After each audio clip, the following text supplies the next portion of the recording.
Lalaban ito ng buong lakas. Habang lumalaki, naging tahimik pero mapagmasid si Putin. Nahilig siya sa judo at martial arts. Hindi para magpasikat kundi para matutong kontrolin ang sarili at hindi matakot. Pero may isa pa siyang pangarap, ang maging isang secret agent. Kalaunan, sumali siya sa KGB, ang makapangyarihang intelligence agency ng Soviet Union. Habang ang ibang tao ay gustong maging sikat, mas pinili ni Putin ang manatiling tahimik sa likod ng anino. Pagkatapos bumagsak ang Soviet Union noong 1991, nagkagulo ang Rusya.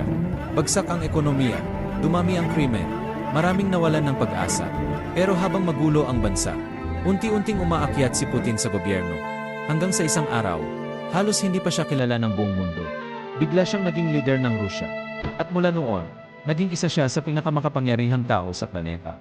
May mga taong humahanga sa kanya dahil sa kanyang tapang at istriktong pamumuno. Pero marami rin ang natatakot at kumukontra sa kanya. Hanggang ngayon, hatipain ang mundo tungkol kay Vladimir Putin. Pero isang bagay ang sigurado. Mula sa batang lumaki sa hirap matapos ang digmaan, nagawa niyang baguhin ang kanyang kapalaran at maging leader na kilala sa buong mundo.